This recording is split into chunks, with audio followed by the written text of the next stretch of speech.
हाँ बच्चों, इसके पहले आप 3 पैराग्राफ पढ़ चुके हैं और चौथे में मैं आपको बता रहा हूँ, जिसमें सबसे ऊपर आपका राष्ट्र का तीसरा अंग जन की संस्कृत है से लेकर के डॉट डॉट करके समन्वय पर निर्भर है।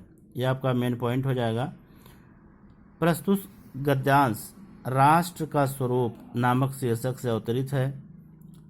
लेखक वासुदेव शरण अग्रवाल जी ने भूमि, जन और संस्कृत को राष्ट्र के स्वरूप का 3 तत्व माना है। ये 3 तत्व इसके स्वरूप के हैं। इसके पहले आपने भूमि और जन की महत्ता को पढ़ा होगा। इसके तीसरे अंग को संस्कृत कहा गया है। मनुष्यों ने आरंभ काल से जिस सभ्यता को विकसित किया वह राष्ट्र के लोगों के लिए श्वास की तरह है। मतलब जो सभ्यता हमारे पूर्वजों ने विकसित किया वह आज ही नहीं बल्कि शुरू से लेकर आज तक प्रत्येक राष्ट्र के लिए सांस की तरह है। जैसे मनुष्य सांस लेता है, बिना श्वसन किए उसका जीवन संभव नहीं है, उसी तरह से है। बिना संस्कृत के किसी राष्ट्र का अस्तित्व संभव नहीं है। जिस राष्ट्र में संस्कृत नहीं है उसका कोई स्वरूप नहीं है, उसका कोई अस्तित्व नहीं है। लेखक ने संस्कृत को जन का मस्तिष्क कहा है। कहा कि संस्कृत ही समस्त मनुष्यों का मस्तिष्क है, दिमाग है। इसलिए हमें अपने संस्कृत को विकसित करके राष्ट्र को विकसित करना होगा। जब हमारी संस्कृत विकसित होगी तभी हमारा राष्ट्र विकसित होगा। और संस्कृत से हमारे विचार, संवेदनाएं, रीति रिवाज, व्यवहार तथा आचरण जैसे गुण पल्लवित और पुष्पित होते हैं। आप जानते हैं हमारे रीति रिवाज, हमारी संवेदना, हमारी संस्कृत, हमारे आचरण ही संस्कृत होती है।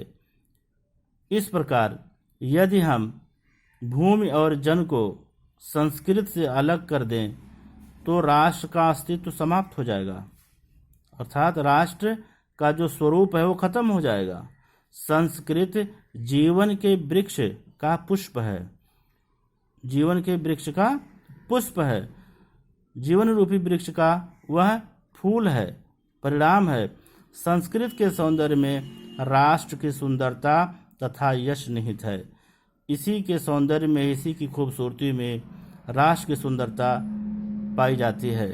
ज्ञान और कर्म के पारस्परिक समावेश से प्राप्त प्रकाश की संज्ञा ही वास्तविक रूप से संस्कृत है।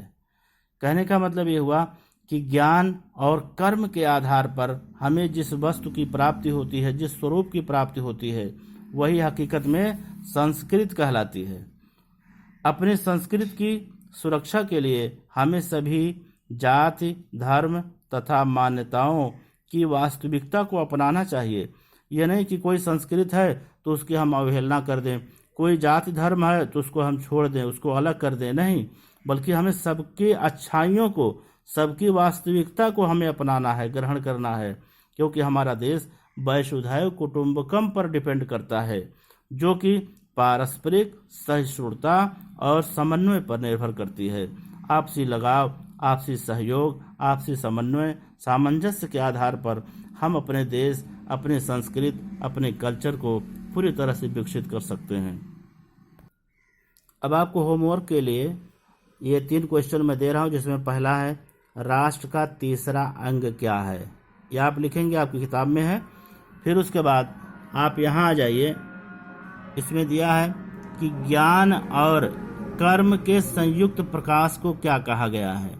आप इसको लिखेंगे और उसके बाद फिर नीचे दिया है कि राष्ट्र की उन्नति में संस्कृत का महत्व स्पष्ट कीजिए। आपको इस क्वेश्चन का जवाब देना है कि राष्ट्र की उन्नति में संस्कृत का क्या महत्व है, ये आपको डिफाइन करना है। ये 3 सवालों के जवाब आप लिख लेंगे, उसके बाद आपका ये चैप्टर पूरा हो जाता है। फिर उसके बाद हम नेक्स्ट आपको चैप्टर पढ़ाते हैं। तब तक के लिए थैंक यू। ओके।